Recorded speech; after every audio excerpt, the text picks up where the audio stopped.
Sometimes the cruelest jokes become the most beautiful stories.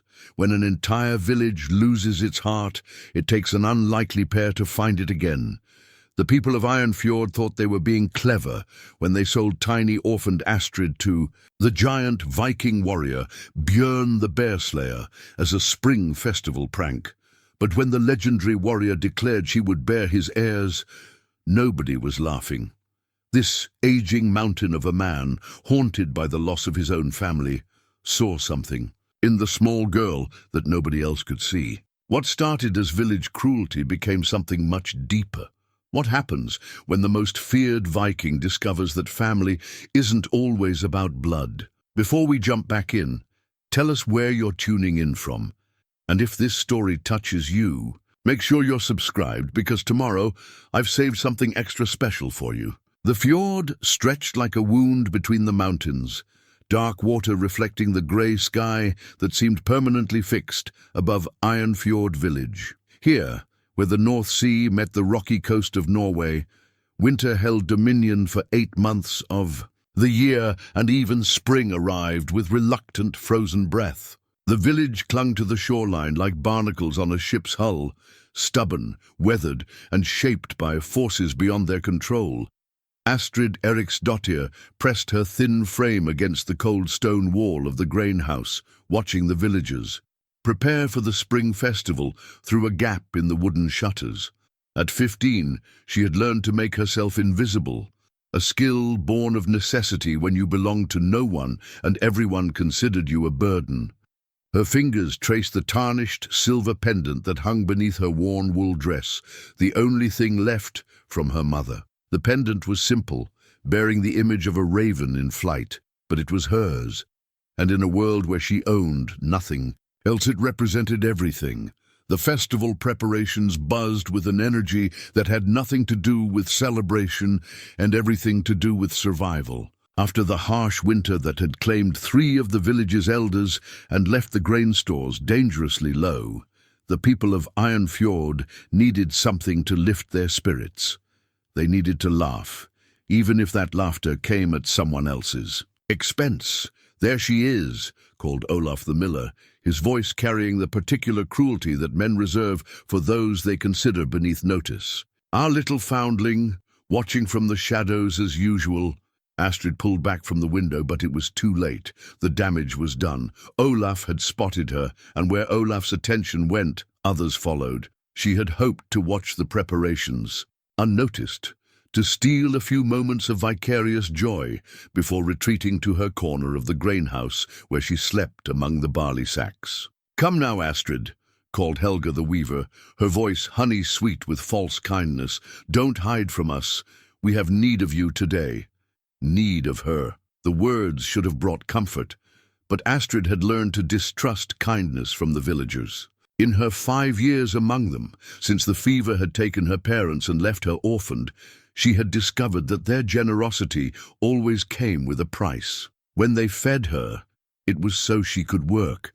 When they sheltered her, it was so she could serve. And when they smiled at her, it was usually because they had thought of some new way to amuse themselves at her expense. She emerged from behind the grain house, her bare feet silent on the cold earth. The spring festival was the village's most important celebration, marking the end of the killing season and the return of the fishing boats. Wooden stalls lined the main path, displaying what little the village had to offer: dried fish, woven cloth, carved trinkets, and ale that had been fermenting since the last harvest. But this year, the festival held a different energy. Word had spread through the fjord like wildfire. Björn the Bear-Slayer had been seen in the region. The legendary Viking warrior, whose name was whispered in equal parts fear and awe from Iceland to the Baltic Sea, was rumored to be traveling the coast. Some said he was seeking new lands to raid. Others claimed he was running from something, though what could make such a man run was beyond most people's imagination. Astrid had heard the stories, of course. Everyone in the north knew of Björn Ironsson, called the Bear-Slayer for the massive brown bear he had killed with nothing but a hunting knife when he was barely 16. The tales grew in the telling. How he had led Viking raids that brought back enough gold to fill longships. How he had fought 20 men single-handed and left none standing. How his war cry could freeze the blood of his enemies. But the stories had grown darker in recent years. They spoke of a man haunted, a warrior who had lost everything that mattered to him and now wandered the fjords like a ghost, seeking rest. Some said his wife and children had been killed while he was away raiding. Others whispered that he had offended the gods and been cursed to walk alone. The truth, as Astrid had learned, was usually simpler and sadder than the legends. A commotion near the village entrance drew everyone's attention. The crowd parted like water before the prow of a ship, and through the gap walked a figure that seemed to have stepped out of the ancient sagas themselves. Björn the Bear-Slayer was not what Astrid had expected, yet he was exactly what the stories had promised. He stood nearly 7 feet tall, with shoulders broad enough to carry a yearling calf and arms thick as tree trunks. His hair was the color of winter wheat, streaked with silver, and fell to his shoulders in thick braids bound with iron rings. His beard, fuller and longer, was woven with small bones and bits of colored stone that clicked softly as he moved. But it was his eyes that held Astrid's attention. They were the pale blue of glacier ice, and they held a depth of weariness that seemed to stretch back through years of loss and violence. This was not the raging berserker of the stories. This was a man who had seen too much, done too much, and carried the weight of it all in the set of his massive shoulders.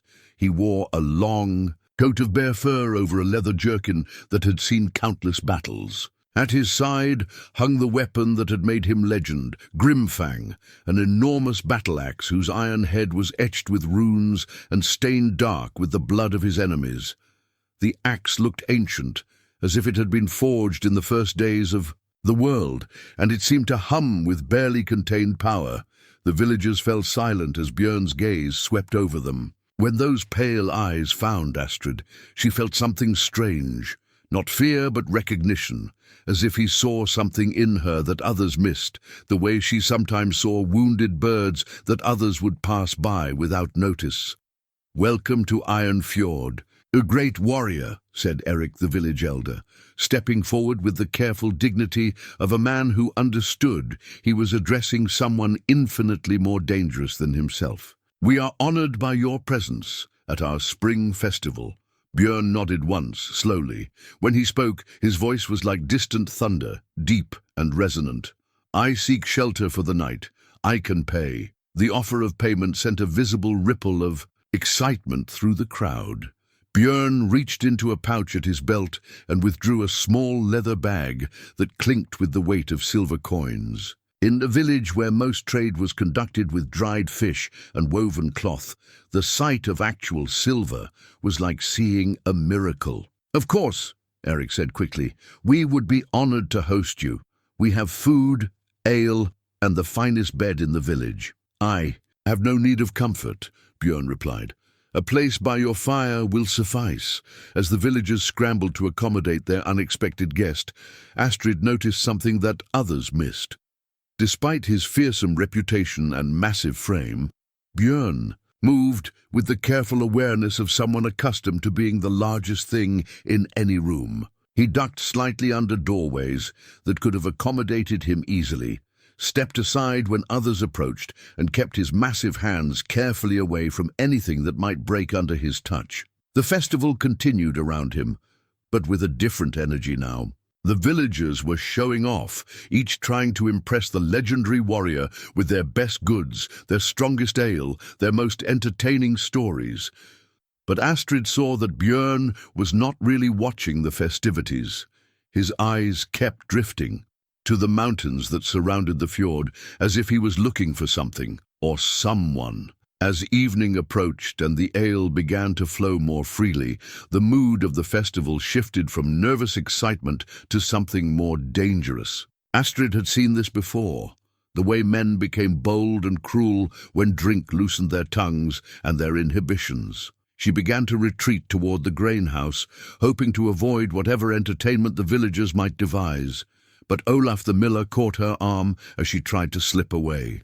His grip was firm, and his breath reeked of ale and malice. "Where are you going, little mouse?" he asked, loud enough for others to hear. "The night's festivities are just beginning." "I need to sleep," Astrid said quietly, trying to pull free.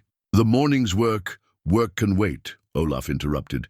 "Tonight we have a special guest, and I think we should offer him something special in return for his presence." The crowd began to gather around them, and Astrid felt the familiar chill of impending humiliation. She had been through this before, the way the villagers would use her as entertainment, making her dance or sing or perform some degrading task for their amusement. But tonight felt different. Tonight, there was an edge to their cruelty that she had never sensed before.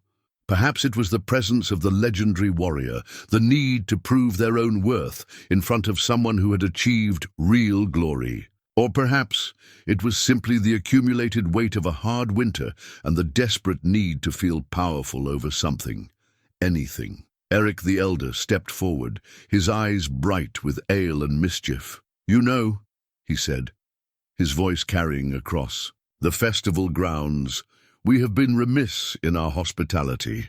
We offer you food and shelter, but surely a warrior of your stature desires more than such simple comforts." Björn's pale eyes fixed on the elder, and Astrid saw something dangerous flicker in their depths. "I have need of nothing more." "Ah, but that cannot be true," Eric continued, emboldened by the attention of the crowd. "A man like you, a legend, surely you must be lonely in your travels. Surely you must long for companionship." The crowd began to laugh, sensing where this was leading. Astrid tried again to pull free from Olaf's grip, but the miller held her firm. "We have little to offer a warrior of your renown," Eric went on, his voice thick with false generosity and barely concealed mockery. "Our women are plain, our goods are simple, but perhaps—" He gestured toward Astrid with theatrical grandness. "Perhaps we can offer you something unique, a bride for the great Bear-Slayer." The laughter erupted around them, cruel and sharp. Astrid felt her face burn with shame and humiliation. They were making her part of their joke again, using her as a prop in their entertainment. "She is young," Eric continued, warming to his performance, "but she is strong. She can work, she can serve, and who knows, perhaps she might even provide you with heirs to carry on your legendary name." The crowd roared with laughter at the absurdity of it. The tiny orphan girl and the massive warrior, the greatest Viking of their age, taking a foundling as his bride. It was ridiculous, impossible, and exactly the kind of cruel joke that the villagers loved. "We will sell her to you," Eric declared, his voice rising above the laughter. 3 copper coins. A bargain. For a warrior's bride. More laughter, but now Astrid noticed something that chilled her more than the spring wind off the fjord. Björn was no longer looking at Eric or the crowd. His pale eyes were fixed on her, and in them she saw something that made her heart race, with fear and confusion. He was not laughing. The silver pendant at her throat seemed to grow heavier as she met those glacier-blue eyes. In their depths, she saw not mockery or cruel amusement, but something far more dangerous, a terrible aching loneliness that matched her own. The silence that followed Eric's declaration stretched like ice forming over still water, fragile, dangerous, and ready to crack. Astrid could hear her own heartbeat thundering in her ears as the villagers waited for Björn's reaction to their jest. She expected him to laugh, to dismiss the absurd offer with the contempt it deserved, or perhaps to grow angry at their mockery. She did not expect him to reach for his coin purse. The leather pouch appeared in his massive hand, as if summoned by ancient magic. The soft clink of silver coins carried across the suddenly quiet festival grounds with the weight of a funeral bell. Every eye in the village fixed on those weathered fingers as they counted out 3 copper coins. Not silver, Astrid noticed, with a strange clarity born of shock, but copper, as if he understood exactly what kind of transaction this was meant to be. "You offer her for 3 copper coins," Björn said, his voice cutting through the silence like the blade of his legendary axe. It was not a question. Eric's laughter came out forced and uncertain. "Well, yes, of course, but you understand it's merely—" I accept." The words fell like stones into still water, sending ripples of confusion and growing unease through the crowd. Eric's mouth opened and closed like a fish gasping on dry land. The laughter died in the throats of the villagers as they began to realize that their joke was taking an unexpected turn. "I'm sorry," Eric stammered, "but surely you understand that this is merely festival entertainment." "You offered her for 3 copper coins," Björn repeated, his pale eyes never leaving the elder's face. "I have accepted your offer. Do you withdraw it?" The question carried an undertone that made several villagers step back instinctively. They might not understand the intricacies of Viking honor, but they could recognize the danger in that deceptively calm voice. To withdraw an offer once accepted, especially by a man of Björn's standing, would be a grave insult. But it was. "Just a jest," Helga the Weaver called out, her voice high with nervous laughter. Surely the great Bear-Slayer would not want a scrawny foundling for a bride. Björn's head turned toward her with the slow deliberation of a predator marking. "Pray, do you question my judgment?" The Weaver's face went pale. "No, of course not. I merely meant—" "Then the matter is settled." Björn held out the 3 copper coins, their dull gleam catching the firelight. "I accept your offer." Eric the Elder found himself trapped in a web of his own weaving. To refuse now would insult the most dangerous man for 100 miles in any direction. To accept would mean acknowledging that they had just sold a village member, even one as lowly as Astrid, to a stranger for the price of a decent meal. But as the elder reached for an ancient scroll from his ceremonial pouch, a document used for formal village transactions, Astrid realized with growing horror that this was not just a jest gone wrong. Under the old laws, the binding scroll could make any agreement official. Her heart hammered against her ribs as Eric unrolled the parchment with trembling fingers. "By the old ways and the witness of the gods," Eric said, his voice shaking as he read from the formal words, "I bind this transaction." "No!" Astrid's voice cracked like a whip across the festival grounds. She tore free from Olaf's loosened grip and stumbled backward, her eyes wild with terror. "This is madness. I am not property to be sold."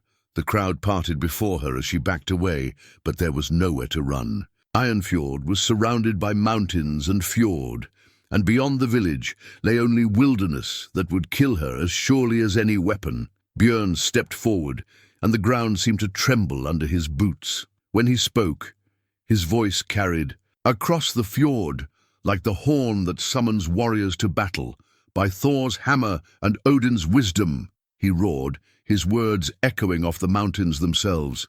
"She will birth my heirs." The declaration hit the festival like a thunderclap. Women gasped and covered their mouths, men stepped back as if struck, children began to cry. The jest had become something else entirely, a binding oath spoken before the gods themselves. With witnesses to make it unbreakable, Eric's hands shook so badly he nearly dropped the binding scroll. "Surely you cannot mean she is just a child. She has seen 15 winters," Björn said, his voice dropping to something more dangerous than a shout. "Old enough to wed by any law, old enough to bear children by the will of the gods. You offered her.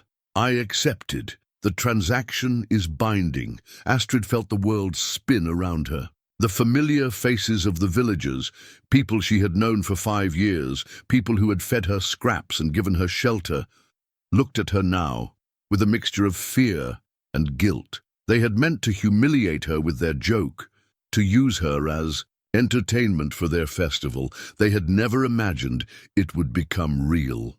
"Please," she whispered, her voice barely audible above the crackling of the festival fires. "Please, this cannot be." But even as she spoke, she saw Eric's trembling hand complete the formal markings on the binding scroll, the document that would record the transaction, that would make it official under the old laws that still held power in places like Ironfjord. "The binding is complete," Eric announced, his voice hollow. Astrid Eriksdottir is, he swallowed hard, is sold to Björn Ironsson for the price of 3 copper coins, to serve as his wife and bear his children according to the ancient ways.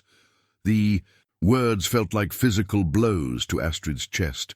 Wife, children. The massive warrior who could crush her skull with one hand was now, by law and custom, her husband. The joke had become a nightmare, and there was no waking from it. She turned to run, not because she had anywhere to go, but because staying still felt like accepting this madness.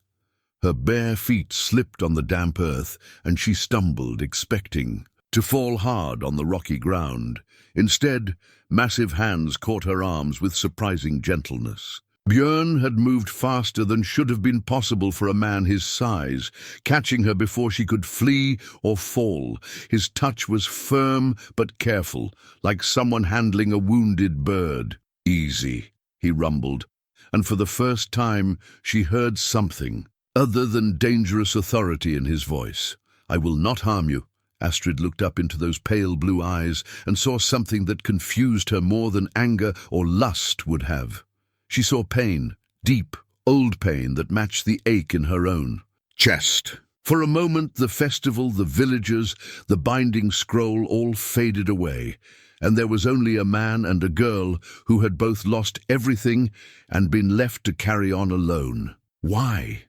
She whispered. Why would you do this? Something flickered in Björn's expression, too quick for her to identify. Because, he said quietly, his voice for her alone, some jokes cut deeper than the one making them realizes. Before she could ask what he meant, he released her arms and stepped back. When he spoke again, his voice carried across the festival.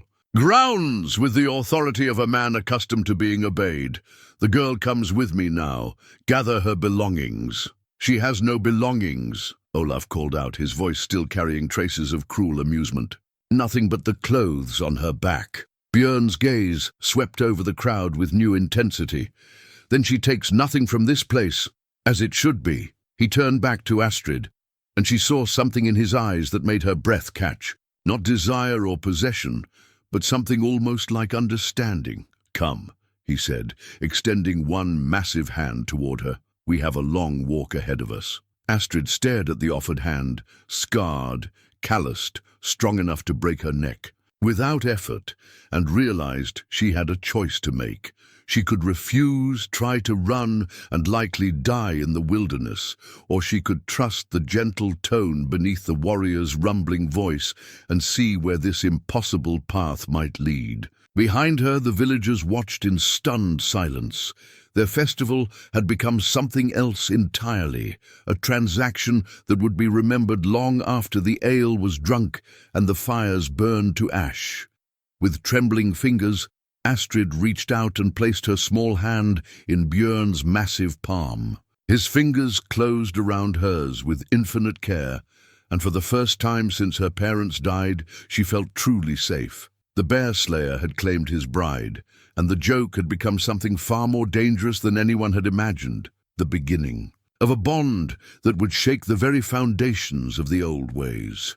The path up the mountain was treacherous in the darkness, but Björn moved with the sure-footed confidence of a man who had walked these trails 1,000 times before. Astrid stumbled behind him, her bare feet finding purchase on loose stones and slick moss, trying to match his steady pace. He had not spoken since they left the village, and the silence stretched between them like a rope pulled taut. The carved wooden bird in her pocket, a small toy she had whittled from scraps during long winter nights, pressed against her leg with each step. She had grabbed it instinctively as they left the festival grounds, the only possession that truly belonged to her besides the silver pendant at her throat. Now it felt like a talisman, a small piece of her identity to hold on to as everything else crumbled away.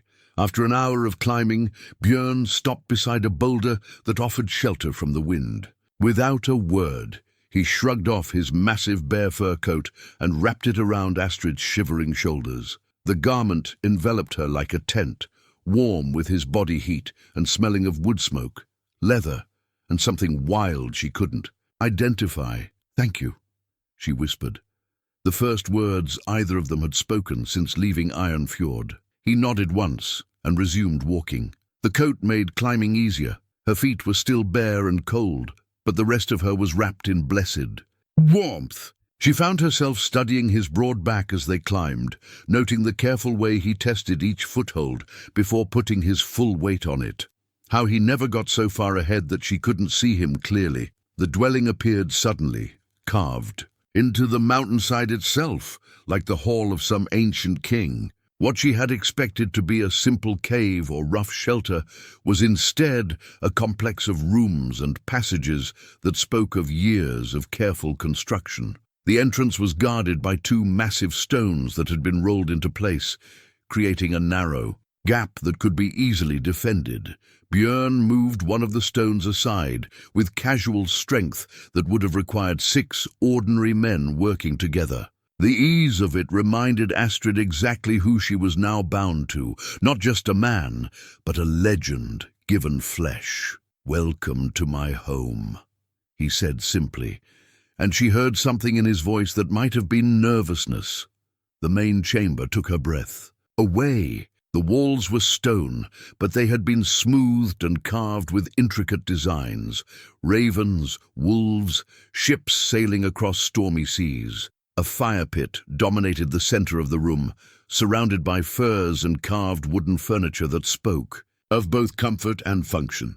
Weapons lined the walls, swords, axes, spears, but they were arranged with the care of a craftsman displaying his finest work, rather than the casual clutter of a warrior's arsenal.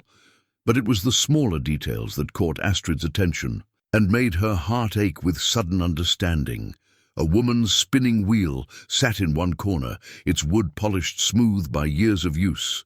Small wooden toys, horses, boats, warriors, were scattered on shelves as if they had been set down recently and forgotten. A child's sleeping alcove, carved low in the wall, still held soft furs and a pillow. This had been a family home. The realization hit her like a physical blow, and she turned to look at Björn with new eyes. He was watching her reaction carefully, his pale gaze following her as she took in the evidence of his loss. When their eyes met, she saw the truth written in the depths of his grief. "Your wife," she said softly.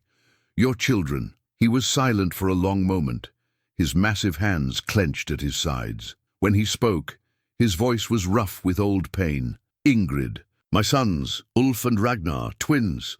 The words came out like stones pulled from a deep well. "They were killed 3 winters ago. Raiders from the south, while I was away leading my own raid to the west."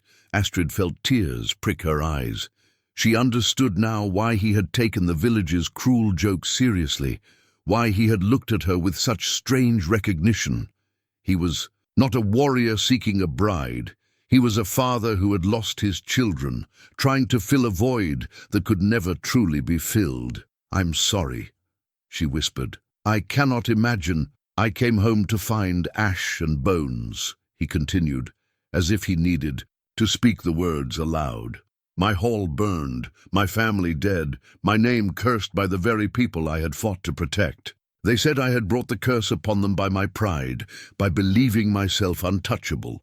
He moved to the fire pit and began building a flame with practiced efficiency. The light danced across his weathered features, revealing the depth of lines. Around his eyes, the silver in his beard that spoke of sleepless nights and endless regret. "I built this place to hide from the world," he said, feeding kindling to the growing flames. "To wait for death with what honor I could salvage. But death, it seems, is not interested in claiming me yet." Astrid moved closer to the fire, still wrapped in his greatcoat. The warmth felt like a luxury after the cold mountain air, but it could not touch the chill that came from understanding the depth of this man's loss. "Why did you accept their offer?" she asked. "Why make their joke real?" Björn was quiet for so long that she thought he would not answer. When he finally spoke, his voice was barely above a whisper. "Because when I looked at you, I saw something I had thought lost forever." He raised his eyes to meet hers across the fire. "I saw someone who understands what it means to be alone in the world, to survive on scraps of kindness and the strength of their own will. I saw someone who has been abandoned by those who should have protected her. The words hit her harder than any physical blow could have. In all her years as an orphan, scrambling for survival in a village that saw her as a burden, no one had ever put her situation into words with such painful clarity. "I will not force you to be my wife," he said, and she heard the weight of absolute sincerity in his voice. "I will not touch you, will not demand from you what a husband might demand, but I can offer you what I offered my own children: protection, shelter, and a place where you belong to someone who will defend you with his life." Astrid stared into the fire, processing his words. Around them, the evidence of his lost family seemed to whisper from every corner: the spinning wheel, the toys, the small, sleeping alcove. She was not replacing his dead wife or lost sons. She was something else entirely, a chance for this broken warrior to be a protector again, to have purpose beyond his own grief. "What would you have me do?" she asked finally. "Be safe," he said simply. "Learn to live without fear.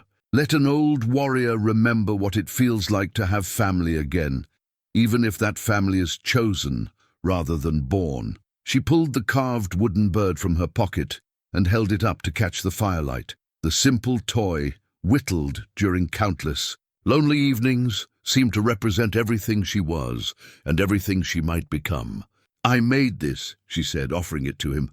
"It's not much, but it's mine." Björn took the small carving with infinite care, his massive fingers gentle as they traced the simple lines of the bird's wings. When he looked up at her, something had changed in his expression. The terrible loneliness was still there, but it was no longer the only thing she could see. "It's beautiful," he said, and she knew he meant it. "Thank you." For the first time since her parents died, Astrid felt like she might truly belong somewhere. Dawn came slowly to the mountain, filtering through the narrow entrance with the pale light of early spring. Astrid woke to the sound of metal striking, stone, and the smell of something cooking over the fire. She had slept in the small alcove that had once belonged to Björn's sons, wrapped in furs that still held the faint scent of children, sweet and innocent in a way that made her chest tight. With remembered loss, Björn was already awake, working at a grindstone near the entrance, sharpening a hunting knife with methodical precision. He looked up when she stirred, and she was surprised to see something like relief cross his weathered features. "I thought you might flee in the night," he admitted, setting down the blade. "Where would I go?" she asked, stretching muscles made sore by the previous day's climb. "Besides, you gave me your word that I would be safe here." Something shifted in his expression, surprise perhaps, that she had trusted him so completely. Most would not take the word of a stranger so readily. "Most have not spent 5 years learning to read the truth in people's voices," Astrid replied, rising from the furs. "The villagers lie with honey in their words. You speak plainly, even when the truth is painful." She moved to the fire where an iron pot hung over the flames, Ingrid's cooking pot, she realized, noting the careful way Björn had cleaned and seasoned it. The stew inside smelled of venison and wild herbs, richer than anything she had eaten in months. "Your wife was a good cook," she observed, stirring the pot with a wooden spoon. "She was." His voice carried the weight of memory. "Ingrid could make a feast from rabbit bones and wild onions. I was never much good at such things. My talents lay in taking life, not sustaining it." Astrid tasted the stew and smiled. "This is very good. Perhaps you have more talent than you think." Over the meal, they talked in the careful way of people learning to trust each other. Björn told her about the mountain, which paths were safe, where to find fresh water, how to read the weather in the behavior of the birds. In return, Astrid shared what she knew of village life, the small skills that kept an orphan alive through hard winters. "You know herbs," he observed, watching her examine the dried plants that hung from the ceiling beams. "My mother taught me. Before the fever took her, willow bark for pain, sage for cleansing wounds, elderberry for winter sickness." She touched a bundle of unfamiliar leaves. "But these are new to me." "Mountain remedies," Björn explained. stronger than what grows. In the valleys, the altitude makes everything more potent. The plants, the cold, the solitude. As the days passed, they fell into a routine that surprised them both with its naturalness. Björn would wake before dawn to check his traps and hunting snares, returning with fresh meat or news of the weather. Astrid tended the fire, prepared meals, and slowly began to make the dwelling feel less like a shrine to the dead and more like a home for the living. She cleaned Ingrid's spinning wheel, oiling the wood and testing the tension of the string. She organized the scattered toys, not hiding them, but arranging them with respect on a high shelf where they could be seen but not forgotten. Most importantly, she began using Ingrid's cooking pot every day, filling the home with the smells of proper meals instead of the cold silence that had reigned for 3 years. Björn watched these changes with an expression she couldn't quite read. Sometimes she caught him staring at her with wonder, as if he couldn't believe she was real.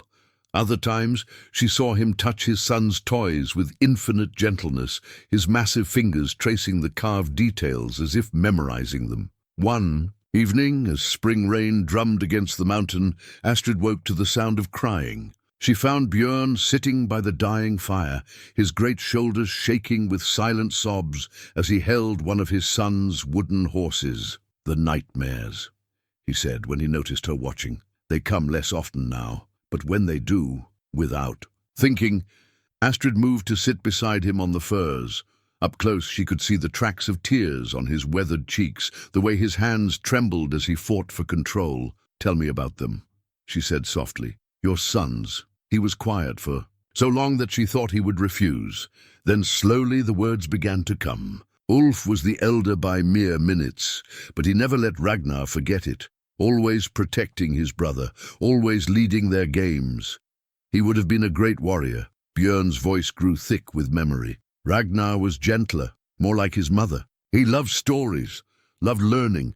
He would sit for hours listening to the skalds sing of ancient heroes. Astrid listened as he painted pictures of his lost boys, their laughter, their arguments, their dreams.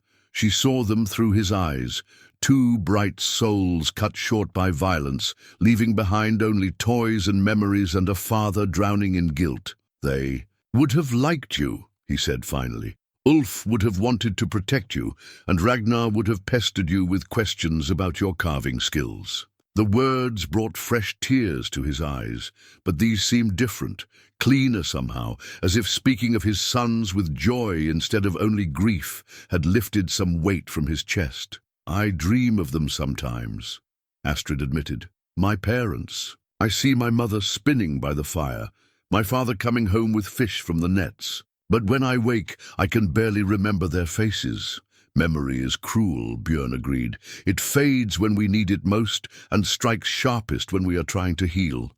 They sat in comfortable silence, watching the fire burn low. Outside, the spring rain continued its steady rhythm, washing the mountain clean and promising new growth in the valleys below. "Thank you," Björn said suddenly. "For what? For not trying to replace them, for understanding that some wounds never fully heal but can learn to hurt less." Astrid looked around the dwelling, at the toys on their shelf, the spinning wheel gleaming with fresh oil, the cooking pot that once again served its purpose. She understood now what she was building here. Not a new family to replace the old, but something different, a space where loss could coexist with hope, where the dead could be honored while the living learned to thrive again. "We are both orphans," she said quietly. "Perhaps that makes us family in our own way." Björn nodded, and when he looked at her, she saw something new in his pale eyes, not the desperate loneliness that had driven him to accept the village's cruel offer, but genuine affection for the strange, brave girl who had agreed to trust him with her life. For the first time in 3 years, the mountain dwelling felt like a home instead of a tomb. The first test of their new life came with the melting of the mountain snows. As spring water rushed down the valleys and the passes became navigable again, Ironfjord sent its delegation to reclaim what they had lost in their moment of cruel jest. Astrid was gathering wild herbs on the southern slope when she spotted them. 5 men picking their way carefully up the treacherous path, led by Eric the Elder himself. Her heart hammered against her ribs as she recognized the faces of those who had laughed at her humiliation just weeks before. Behind Eric walked Olaf the miller, his bulk struggling with the altitude, and 3 younger men she knew as the village's troublemakers. She raced back to the dwelling, her precious herbs scattered in her wake. Björn was working at his forge, a small but efficient setup built into a natural cave that connected to his main chambers. The ring of hammer on steel had become a comforting rhythm in their daily life, and she had grown to associate the sound with safety and purpose. "They're coming!" she gasped, bursting into the forge chamber. "The villagers! Eric and 4 others!" Björn set down his hammer with deliberate calm, but she could see the dangerous stillness that came over him. This was the warrior the legend spoke of, the man who could plan a battle while others panicked. "Where?" "The southern path. They'll be here within the hour." He nodded once, his pale eyes taking on the cold light of winter ice. "Go to the inner chamber. Stay there until I call for you." "But this is not a request, Astrid," his voice carried the authority of a man accustomed to absolute obedience. "They have come to take you back, and I will not allow that to happen, but I need to know you are safe while I handle this." She wanted to argue, to insist that she could face them herself, but the set of his massive shoulders told her this was not the time for debate. She retreated to the inner chamber, a smaller room carved deeper into the mountain where Björn stored his most precious possessions, and settled down to wait. The voices reached her long before she could see the speakers. Eric's tone was honey-sweet with false diplomacy, the same voice he had used to sell her like chattel at the festival. "Great Björn, what a pleasure to see you again. We come in friendship, hoping to correct a terrible misunderstanding." Björn's response was a rumble, like distant thunder. "State your business." "Well, you see, we've been thinking about what happened at our festival. The girl, Astrid, she's just a child, really. Hardly suitable for a warrior of your stature. We've come to offer you a proper arrangement." Through a gap in the stone, Astrid could see into the main chamber. Björn stood at the entrance, blocking it completely with his massive frame. He had donned his full battle gear, leather and mail, with Grimfang hanging at his side. The sight of him in full warrior regalia was both terrifying and magnificent. "The arrangement was made legally and witnessed by your entire village," Björn said, his voice carrying no emotion at all. "There is nothing to correct." Eric's laugh was nervous, forced. "Surely you don't mean to keep her? A man like you could have his pick of proper wives, daughters of jarls, women of noble blood. We offer you compensation for your trouble and a chance to find a more suitable match." "You speak as if the girl were defective goods," Björn observed, and there was something deadly in his tone now, "as if you had sold me a lame horse or spoiled grain." "Not defective, exactly," Olaf interjected, his voice carrying its familiar, cruel edge. "But surely you can see that she's hardly wife material, small as a sparrow, plain as mud, with no family or dowry to speak of. We were drunk, you understand." The jest got out of hand. The silence that followed these words stretched, like a bowstring pulled taut. When Björn finally spoke, his voice was so quiet that Astrid had to strain to hear it. "You call her plain, small, worthless." Each word fell like a stone into still water. "You describe a girl who has survived 5 winters as an orphan in your care, who has learned skills that would challenge grown women, who has shown more courage in accepting an unknown fate than any of you displayed in offering it." "She's just a foundling," one of the younger men said, emboldened by what he mistook for conversation. "No real blood, no family name. Surely." The sound Björn made was not quite human. It started as a growl in his chest and built to something that made the mountain itself seem to tremble. When he spoke again, his voice carried the fury of storms and the promise of violence. "You dare speak of blood and family to me? You, who sold one of your own people for sport?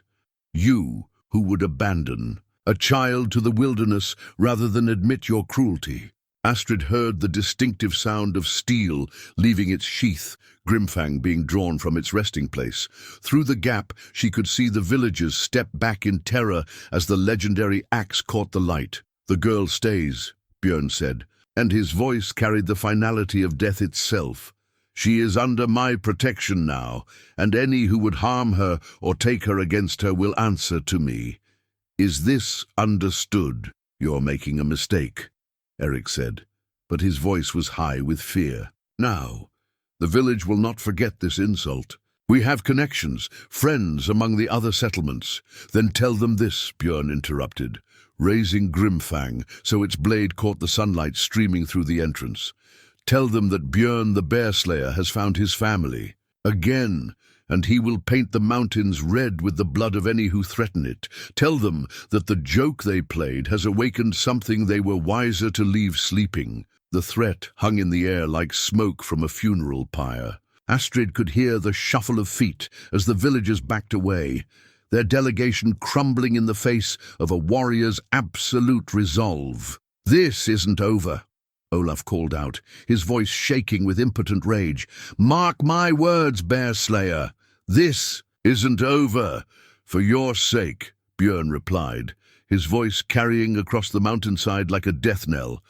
"Pray that it is." Astrid listened to the sound of retreating footsteps, the clatter of loose stones as the delegation fled back down the mountain path. Only when the sounds had faded completely did she hear Björn call her name.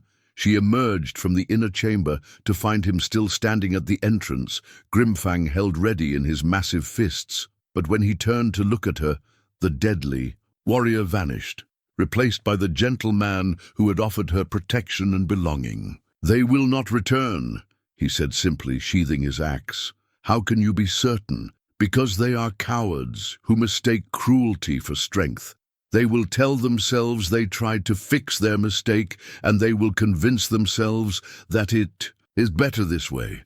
Astrid moved to stand beside him at the entrance, looking down the path where her former life had just retreated in defeat. She felt no sadness at seeing them go, no regret for the bridges burned. "Thank you," she said quietly. "For what?" "For choosing me, for making their joke into something real and precious." Björn looked down at her, and she saw something in his pale eyes that took her breath away, not the desperate loneliness that had driven him to accept the village's offer, but genuine love. The kind of love a father has for a daughter, a protector, for those placed in his care. "They called you worthless," he said softly, "but they could not see what I see. A survivor, a healer, a woman brave enough to trust a broken old warrior with her future." For the first time since her parents died, Astrid felt truly safe. Not just protected, but valued. Not just sheltered, but loved. Summer brought abundance to the mountain, and with it, a deepening of the bond between the unlikely pair. Astrid had grown stronger in the months since leaving Ironfjord, her thin frame filling out with proper food and her pale skin bronzing under the mountain sun. More importantly, she had begun to laugh, a sound that seemed to surprise even her when it bubbled up from some place she had thought lost forever. Björn watched these changes with the careful attention of a man who had forgotten what joy looked like and was learning to recognize it again. He taught her skills that no village girl would ever need: how to track game through rocky terrain, how to read the weather in the behavior of eagles, how to find her way by the stars when clouds covered the moon. In return, she brought order to his chaotic existence, mending clothes that had been torn for months, organizing his tools with the efficiency of someone who had learned to make the most of very little. But it was the evenings that revealed the true depth of their connection. They would sit by the fire after the day's work was done, and Björn would tell her stories, not the sanitized tales that scolds sang in the mead halls, but the real stories of his life, the friends he had lost, the battles that still haunted, his dreams, the moments of beauty he had witnessed between the violence and the blood. "I was not always a berserker," he told her one night as they watched the stars wheel overhead through the entrance of their dwelling. before the rage took me. Before I learned to channel fury into strength, I was just a boy who loved the sea and dreamed of distant shores.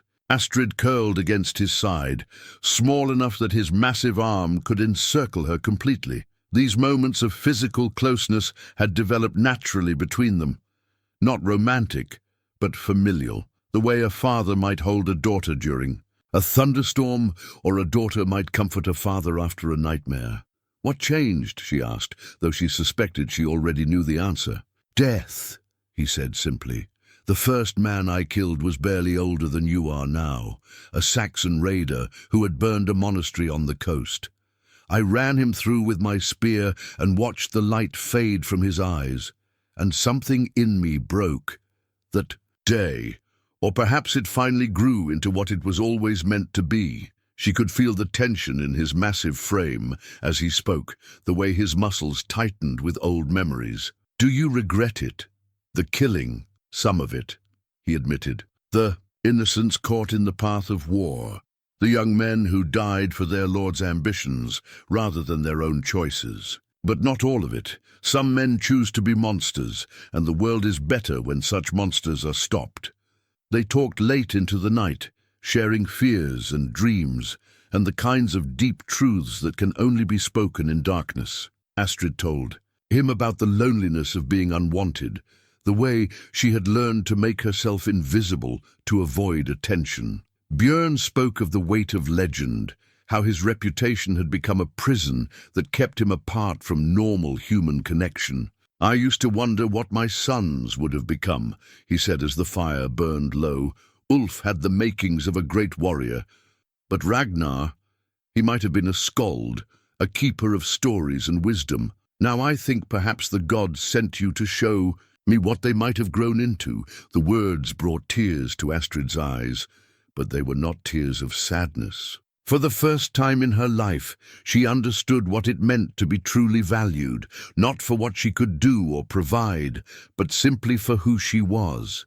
Their peaceful existence was shattered on a morning in late summer when smoke rose from the valley. Below, not the clean smoke of cooking fires or forges, but the thick black smoke of destruction. Björn saw it first, his warrior's instincts reading the signs that others might miss. "Raiders," he said grimly, watching the dark column rise from the direction of Ironfjord. A large force, judging by the amount of smoke. Astrid felt her stomach clench with a mixture of emotions she couldn't untangle. The people who had tormented her, sold her, treated her as less than human, they were in danger. She should have felt satisfaction, or at least indifference. Instead, she found herself thinking of the children in the village, the innocent ones who had played no part in her suffering. "Will you help them?" she asked. Though she already knew the answer, Björn was already moving toward his weapons cache, the decisive motion of a man who had made countless similar decisions in his long life. "I am sworn to protect this region. That includes villages full of fools and cowards, even after what they did to us." He paused in his preparations, his pale eyes meeting hers across the chamber. "Especially because of what they did to us. I will not let their cruelty make me into something I despise." Astrid watched him don his battle gear with practiced efficiency, mail shirt, leather vambraces, the great helm that bore the carved likeness of a bear's head. Grimfang went across his back, and she could see the transformation taking place. The gentle man who told her bedtime stories was disappearing, replaced by the legendary warrior whose name was whispered across the northern seas. "I want to come with you," she said, the words surprising them both. "Absolutely not." His voice brooked no argument. "You will stay here where it is safe." Safe from what? Raiders who don't even know this place exists? Or safe from seeing the people who wronged me getting their punishment? She stood straighter, meeting his gaze with determination that reminded him powerfully of his lost sons. "I need to see this, Björn. I need to know that I'm strong enough to face them again." The internal struggle played out across his weathered features. The protector in him wanted to lock her away from all danger, but the father in him recognized the need for his child to prove her courage, even to herself. "You stay behind me at all times," he said finally. "You do not engage the enemy. You do not take risks, and if I tell you to run, you run without question. Understood?" She nodded solemnly, already moving to gather her few possessions. As she tucked her carved wooden bird into her belt pouch, she caught sight of her reflection. In Björn's polished shield, the face that looked back at her was no longer that of the frightened orphan who had been sold at a spring festival. This was someone else, someone stronger, someone who belonged to a legendary warrior and had learned to see herself through. His eyes, together they descended the mountain toward the smoke and screams below, father and daughter by choice, if not by blood, ready to face whatever horrors awaited in the valley of her birth. The descent into the valley revealed a scene of carefully orchestrated destruction. As they moved through the pine forests that bordered Ironfjord, Astrid could see that this was not the chaotic violence of typical raiders. The smoke rose from specific buildings, the grain stores, the blacksmith's forge, the meeting hall, while other structures remained untouched. Someone with intimate knowledge of the village had planned this attack. Björn moved with the fluid grace of a predator, his massive frame somehow silent among the trees. He signaled for Astrid to stay back as they reached the village's outer edge, but she could see enough to understand that something was deeply wrong with this picture. The raiders were not the savage berserkers she had expected. They moved with military precision, wearing matching armor and carrying weapons of superior craftsmanship. More disturbing still, they seemed to know exactly where to find the village's hidden valuables, caches that even Astrid, who had lived here for 5 years, had never suspected existed. "This is not a raid," Björn murmured, his voice barely audible. "This is a settling of accounts." Before Astrid could ask what he meant, a familiar voice cut through the morning air like a blade through silk. "Dear brother," the voice called out, rich with amusement and old malice. "Still hiding in the shadows, I see. Some things never change." Björn went rigid beside her, every muscle in his massive frame suddenly taut as a bowstring. Astrid had never seen him react to anything with such immediate, visceral fear. When he turned toward the voice, she saw something in his pale eyes that chilled her more than any winter wind. Not fear for his own safety, but the terror of a man whose deepest shame was about to be exposed. From the smoke and chaos of the village square emerged a figure that might have been Björn's reflection in a dark mirror. The same height, the same powerful build, the same pale blue eyes, but where Björn carried himself with the weight of regret and hard-won wisdom, this man moved with the fluid confidence of someone who had never questioned his right to take whatever he desired. "Magnus," Björn breathed, and the name carried the weight of a curse. Magnus, the blood eagle, stepped into full view, and Astrid understood immediately why the stories of this man were told in whispers, even in a land accustomed to violence. He wore black mail that seemed to drink the light, and his weapons, twin axes that hung at his sides, were works of art as much as instruments of death.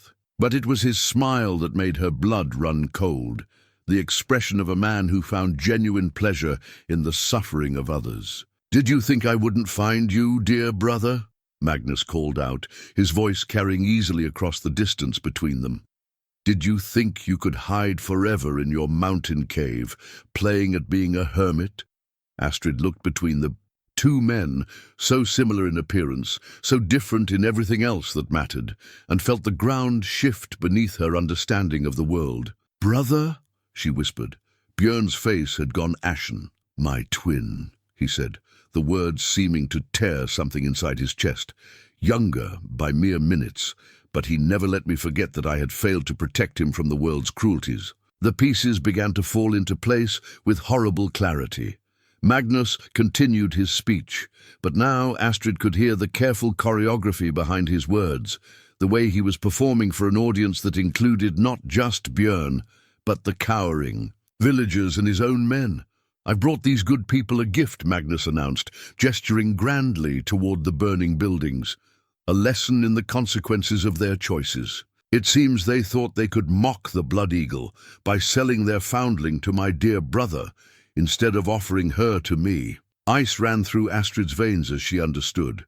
This was not about the village's grain stores or their modest wealth. This was about her, about the cruel joke that had bound her to Björn instead of, "You see," Magnus continued, his voice taking on the tone of a storyteller spinning a particularly entertaining tale, "when word reached me that my famous brother had taken a wife, a child bride sold to him by frightened villagers, I knew I had to come and see this marvel for myself. Imagine my surprise to learn that the girl was offered to him first, only because these cowards feared to approach me directly." Björn stepped forward, and Astrid could see Grimfang's handle in his grip, though he had not yet drawn the weapon. "Leave the village, Magnus. Your quarrel is with me." "Oh, but it's so much more interesting than that," Magnus replied, his smile widening. "You see, these clever villagers had originally planned their little joke for me. The foundling girl was meant to be offered to the Blood Eagle as their festival entertainment. But when they learned that the great Bear-Slayer himself was in their territory, they decided I was too dangerous for their games. The revelation hit Astrid like a physical blow. The villagers' cruel joke had been planned for Magnus first. The brother whose reputation for violence made even Björn seem gentle by comparison. They had only offered her to Björn because they were too terrified to approach Magnus directly. "So they insulted me," Magnus continued, beginning to pace with the fluid grace of a hunting cat. "They decided that their little foundling was too good for the Blood Eagle but perfect for his soft-hearted brother. And then, oh, this is the best part, when their joke became real and brother Björn actually took the girl, they panicked and sent him a delegation demanding her return. Eric the Elder had emerged from one of the undamaged buildings, his face pale with terror. "Please," he called out, his voice cracking with fear, "we meant no disrespect to either of you great warriors. The girl was nothing, a foundling of no importance." "Nothing?" Magnus's voice had gone deadly quiet. "You call my brother's wife nothing? You offer insult to the Blood Eagle and then compound it by insulting his family?" Astrid felt the world spinning around her as the true scope of Magnus's plan became clear. This was not about wealth or territory or even personal revenge. This was about power, the power to humiliate his brother by taking away the one thing that had brought meaning back to Björn's life. "I propose a solution to this unfortunate misunderstanding," Magnus announced, his voice carrying across the village square like a death knell. "A wager between brothers, witnessed by the gods themselves, single combat, as we used to settle our disputes when we were boys. The winner takes the girl and all she represents." Björn's voice was barely a whisper. "No!" "Oh, but I insist," Magnus replied, his smile sharp as a blade. "After all, what kind of husband would you be if you didn't defend your wife's honor?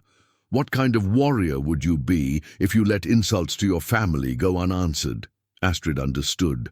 Now why Björn had never spoken of his brother, why the mention of family always brought such pain to his eyes. Magnus was not just his twin, he was his shadow, his dark reflection. Everything that Björn might have become if he had chosen cruelty over compassion, violence over wisdom. "And if I refuse?" Björn asked, though they all knew the answer. Then, "I take what should have been mine by right," Magnus said simply. "The girl, your reputation and your life. The only difference is whether you die fighting like a warrior or cowering like the broken old man you've become." The challenge hung in the air like smoke from the burning buildings. Around them, the villagers watched with the horrified fascination of people witnessing the collision of legends. Astrid felt her heart hammering against her ribs as she realized that everything, her safety, her future, her very life, now depended on the outcome of a fight between brothers who had been destroying each other since birth. Björn turned to look at her, and in his pale eyes she saw love, regret, and the terrible knowledge that some battles cannot be avoided, no matter how much they might cost. "Stay behind me," he said quietly. drawing Grimfang from its resting place. "Whatever happens, do not try to interfere." The blade sang as it cleared the sheath, and the sound seemed to wake something ancient and terrible in the mountain air above them. The circle formed naturally, as such circles always did when warriors prepared to settle their differences with steel.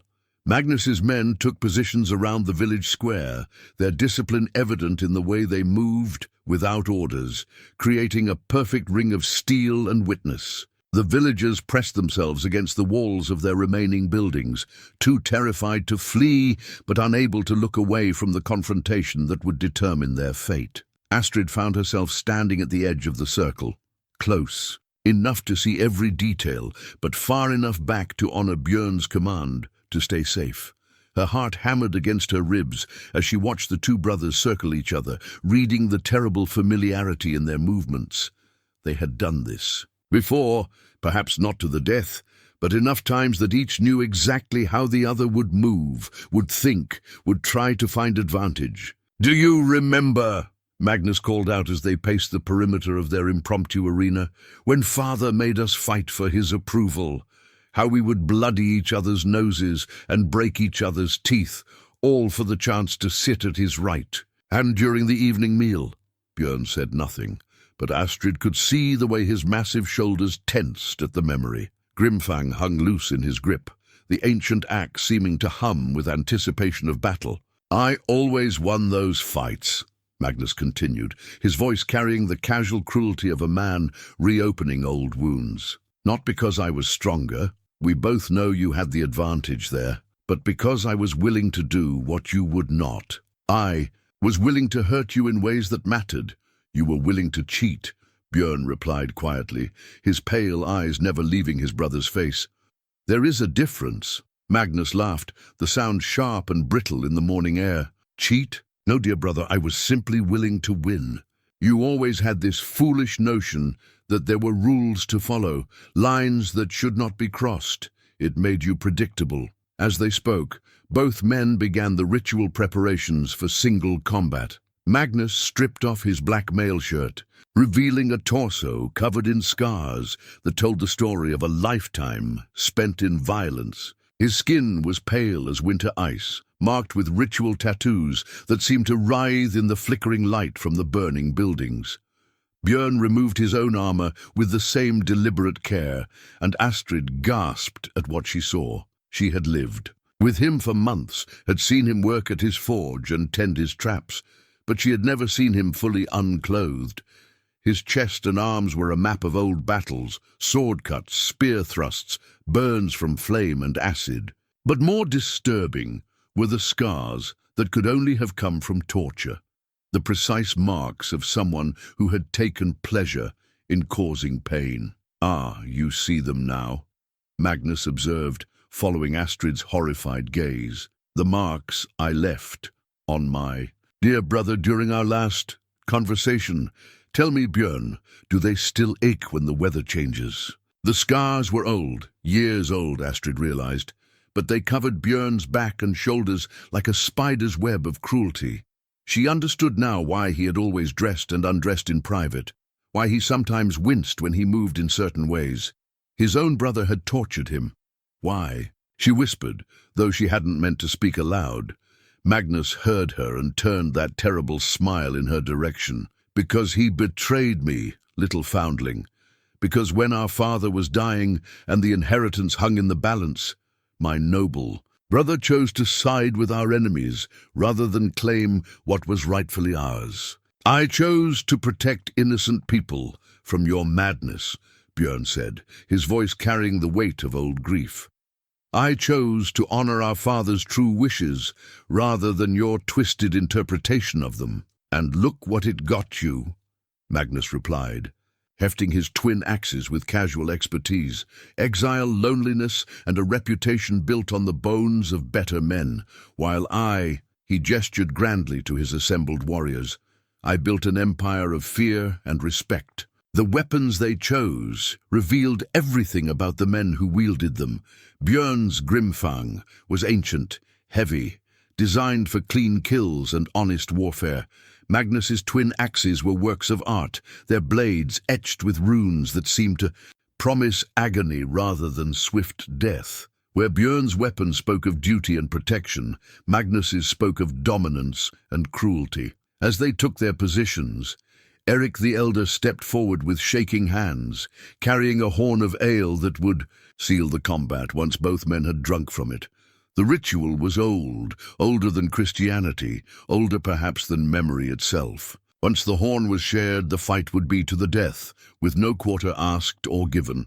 The terms, Eric announced, his voice barely steady. Single combat to determine. He swallowed hard, looking between the girl who had been sold like chattel and the brothers, who now prepared to kill each other over her. To determine the rightful husband. Magnus finished for him, his smile widening. Say it, old man. We fight to determine who claims the right to bed the foundling. Astrid felt bile rise in her throat at the crude words, but it was Björn's reaction that truly frightened her. The gentleman who had told her bedtime stories and taught her to read the stars disappeared entirely, replaced by something primal and terrible. When he looked at his brother now, she saw murder in his pale eyes. Drink, Magnus commanded, taking the horn from Eric's trembling hands. He drained half its contents without taking his eyes off Björn, then wiped the foam from his lips with the back of his hand. Your turn, brother, unless you've lost your taste for honest combat along with everything else. Björn accepted the horn and drank deeply, but Astrid noticed that his hands were steady while Eric's continued to shake.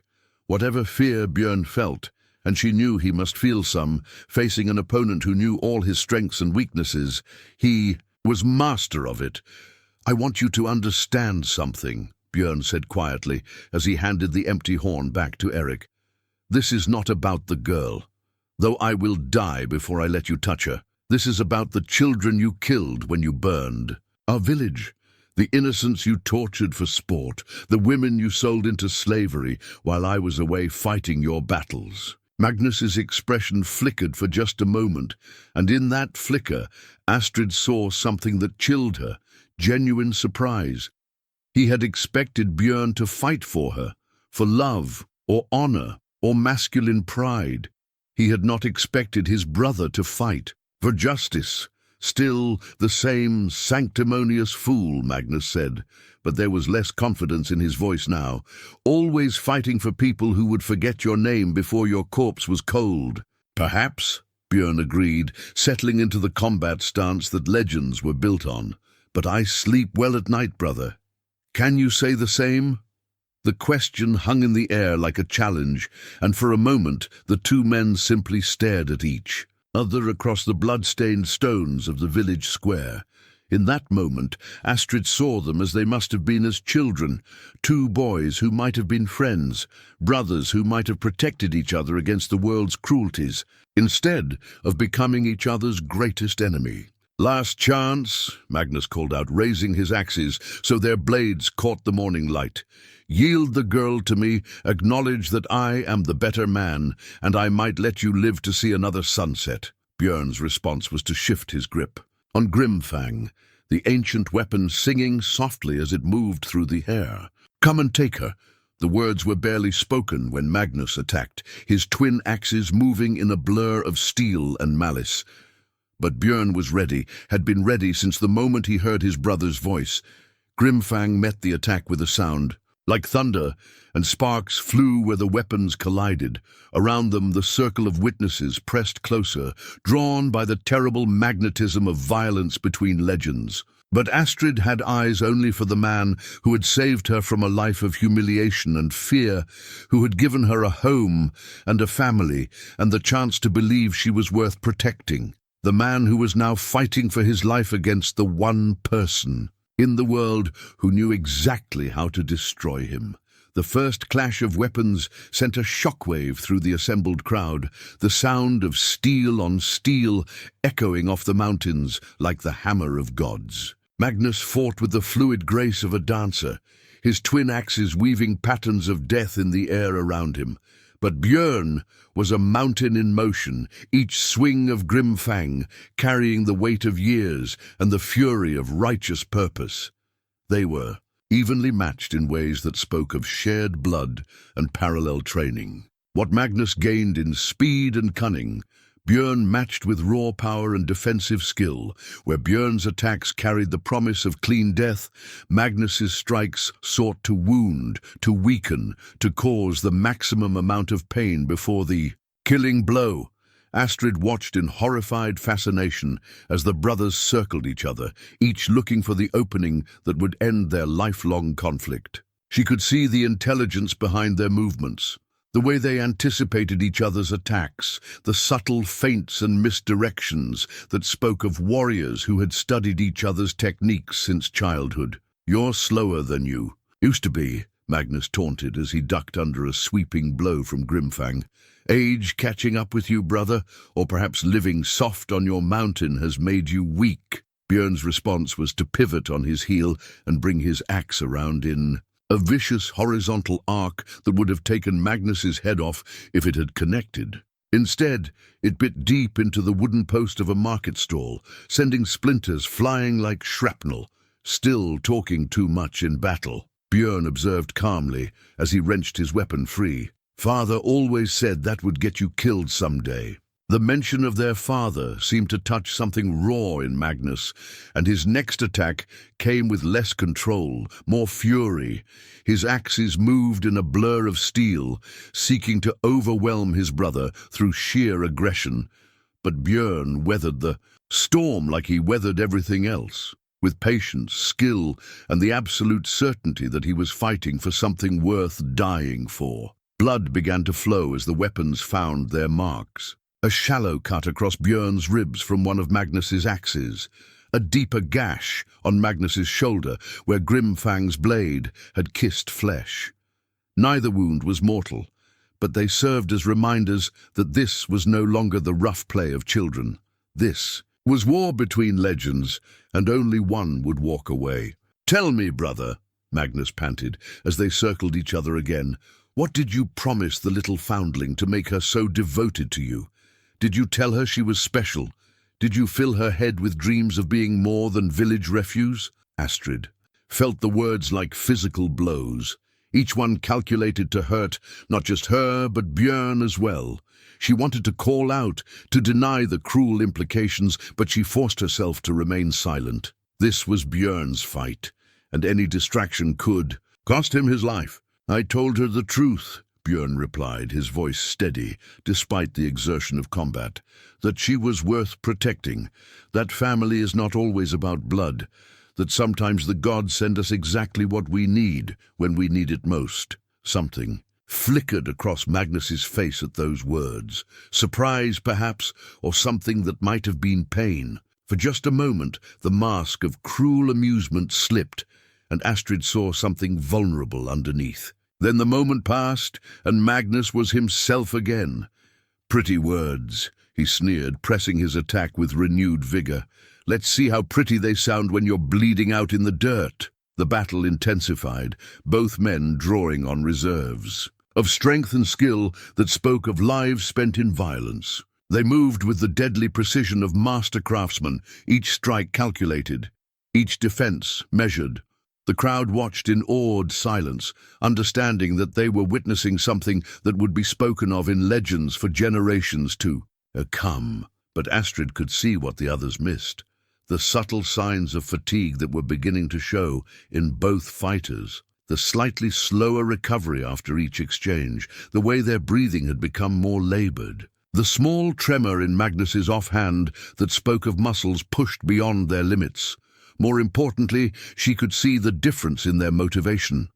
Björn fought with the steady determination of a man protecting his family, his every move calculated to end the threat to those he loved. Magnus fought with the flashy brilliance of a man performing for an audience, his attacks chosen as much for their dramatic effect as their tactical value. It was a crucial distinction, and as the fight wore on, it began to tell. Björn's methodical approach was wearing down his brother's defenses, each blocked attack taking a little more out of Magnus than it cost Björn. The twin axes that had seemed so deadly at the beginning of the fight were now feeling heavy in Magnus's hands. while Grimfang continued to sing its song of ancient purpose. The end, when it came, would come quickly. The moment came when Magnus overextended himself, putting all his strength behind a double strike that should have ended the fight. Both axes swept toward Björn's neck in a scissoring motion that would have decapitated a lesser warrior. But Björn had been waiting for exactly this kind of desperate gambit, and he moved with the fluid grace of water flowing around stone. Grimfang's handle caught both axes at their intersection, stopping them inches from his throat. For a heartbeat, the three weapons were locked together, brothers straining against each other with every ounce of strength they possessed. Then Björn twisted his body and brought his knee up hard, driving it into Magnus's exposed ribs with the force of a battering ram. Magnus stumbled backward, one of his axes slipping from suddenly nerveless fingers. Blood flecked his lips where the impact had driven air from his lungs, and for the first time in the fight, genuine fear flickered in his pale eyes. "Yield," Björn said quietly, advancing with Grimfang held ready. "You know how this ends, Magnus. You have always known." But Magnus had never learned to yield, not in all their years of childhood battles, not in the countless conflicts that had driven them apart. Instead, he snarled like a cornered wolf and threw his remaining axe with desperate accuracy. The weapon spun end over end, aimed not at Björn, but at Astrid, who stood frozen at the edge of the combat circle. It was a final act of spite, an attempt to wound his brother in the only way that still mattered, by destroying what he had come to love. Time seemed to slow as Astrid watched the spinning blade arc toward her. She had seen death before, had felt its cold breath on more than one occasion, during her years as an orphan, but this was different. This was death coming for her not because of circumstance or bad luck, but because someone had chosen to kill her out of pure malice. The axe would have taken her head off if Björn hadn't moved with speed that defied his massive size. He threw himself sideways, intercepting the weapon's path with his own body. The blade bit deep into his shoulder, spinning him around and driving him to one knee in the blood-stained dirt of the village square. Astrid heard herself scream his name, all. Thoughts of staying safely distant forgotten as she ran toward the fallen warrior. But even wounded, even with Magnus's axe buried in his flesh, Björn was not finished. As his brother charged forward to finish him with a dagger drawn from his belt, Björn rose from his crouch like a bear awakening from winter sleep. Grimfang swept upward in a silver arc, catching Magnus just below the ribs and driving up through his chest. The ancient axe, forged in the first days of the world and blooded in 1,000 battles, found its mark with the certainty of fate itself. Magnus stopped mid-charge, his eyes wide with surprise. He looked down at the axe blade protruding from his chest, then up at his brother's face. For a moment the years fell away, and they were children again. Two boys who had once loved each other before the world taught them to be enemies. "Brother," Magnus whispered, blood frothing at his lips. I know," Björn said softly, supporting Magnus's weight as he sagged forward. "I know." There were no words of forgiveness, no dramatic speeches about brotherhood and redemption. There was only a man dying in his twin's arms, while around them the circle of witnesses watched in stunned silence. Magnus tried to speak again, but the words were lost in a rush of blood.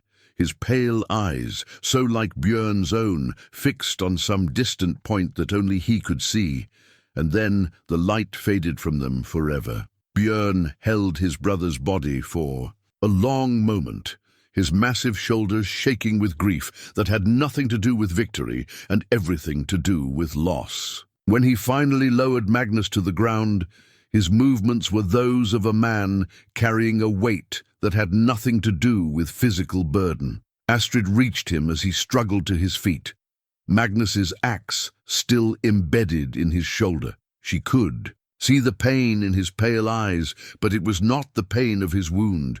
It was the deeper ache of a man who had been forced to destroy the last link to his childhood, no matter how poisoned that link had become. "Help me," she whispered, reaching for the axe handle. No. His voice was thick with exhaustion and sorrow. "Leave it. The healers will need to—" He swayed on his feet, and she realized that he was losing more blood than he wanted to admit. Around them, Magnus's warriors stood in shocked silence, uncertain what to do now that their leader was dead. The villagers, pressed closer, their fear replaced by a mixture of awe and gratitude. But Astrid had eyes only for the man who had saved her life at the cost of destroying his own past. The man who had proven, once and for all, that family was not about blood or birth, but about the choices we make and the people we choose to protect. "Take me home," she whispered, slipping under his uninjured arm to support his weight. "Take me home, father." The words slipped out without conscious thought, but once spoken, she knew it was true. Not by blood, not by law, but by choice and love, and the bond forged in the crucible of shared survival. 3 months later, as autumn painted the mountain slopes in shades of gold and crimson, Astrid stood at the entrance to their dwelling and watched the first snows dust the highest peaks. The wound in Björn's shoulder had healed cleanly, though it had left him with a slight stiffness that reminded them both of the price paid for their freedom. More importantly, the deeper wounds, the ones that had nothing to do with steel and everything to do with grief, had begun to heal as well. The dwelling itself had changed in ways both subtle and profound. Where once it had been a shrine to the dead, it had become a true home for the living. Astrid had moved her few possessions from the children's alcove to a larger chamber that Björn had carved for her, acknowledging that she was no longer the frightened child who had been sold at a village festival. She was a young woman now, stronger and more confident, with calloused hands from working alongside her chosen father and eyes that held the depth of someone who had faced death and emerged. Old Björn sat by the fire, working on a piece of wood with careful, precise cuts. It was becoming a horse, not a toy this time, but something more substantial. A gift, perhaps, though he had not said for whom. His movements were still sure despite his injury, and there was a peace in his weathered features that had not been there when she first met him. "The villagers sent another delegation today," Astrid said, settling beside him on the furs that surrounded the fire pit. Eric came himself this time. Björn's hands never paused in their work, but she saw the slight tension that crossed his shoulders. What did they want? To apologize? To offer us places in the village, proper places with respect and position? Eric spoke of making you the village protector, giving you a hall of your own and a share of the harvest. And what did you tell them? Astrid smiled, remembering the conversation. "I told them that we already have a home, that we have no need of their respect now that we have something more valuable, which is each other." The simple words carried the weight of everything they had built together, not the desperate clinging of the lost and lonely, but the solid foundation of people who had chosen to be family. Around them, the evidence of their life together filled every corner of the dwelling. Astrid's herbs hanging from the rafters beside Björn's weapons, her spinning wheel, a new one he had crafted for her, sitting near his grindstone, the cooking pot that saw daily use, filling their home with the smells of proper meals and contentment. "Magnus's men scattered after the fight," Björn said, setting down his carving to look at her directly. "Most returned to their own lands, but some asked to serve under me. I sent them away." "Why?" Astrid asked, though she suspected she knew. "The answer, because what we have here is not about power or fear or the ability to command others through violence. It is about something simpler and more precious. The choice to care for someone other than yourself." She reached into her belt pouch and withdrew the carved wooden bird that had traveled with her from her old life to her new one. The simple toy looked different now in the firelight. Not like the desperate project of a lonely child, but like the first step in a journey toward something better. "I've been thinking about your sons," she said quietly, "about Ulf and Ragnar, and what they might have become if they had lived." Björn's expression grew gentle, the way it always did when she spoke of his lost children. The grief was still there, would always be there, but it no longer consumed him. Instead, it had become part of the foundation upon which their new life was built. "I think," she continued, "that they would have grown into men like you, protectors, people who understood that true strength comes from lifting others up rather than tearing them down." "Perhaps," he agreed, "though I would have hoped they might have been wiser, made fewer mistakes. The mistakes are part of what makes you who you are," Astrid said, leaning against his uninjured shoulder. "A man who never made mistakes would never understand forgiveness or mercy, or why some things are worth fighting for." They sat in comfortable silence, watching the fire burn low and listening to the wind sing through the mountain passes. Outside, winter was coming, their second winter together, and the first they would face not as strangers bound by a cruel joke, but as family united by choice and love. "Do you ever regret it?" Björn asked suddenly. "Staying with me instead of returning to the village, you could have had a normal life, marriage to someone your own age, children." "I have a family," Astrid interrupted, her voice firm with conviction.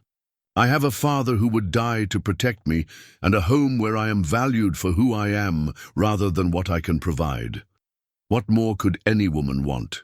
Björn smiled, and in that smile she saw everything that mattered: love, acceptance, and the quiet satisfaction of a man who had found his purpose again. He reached over and took her hand in his massive palm, the same gesture that had sealed their bond in the village square so many months ago.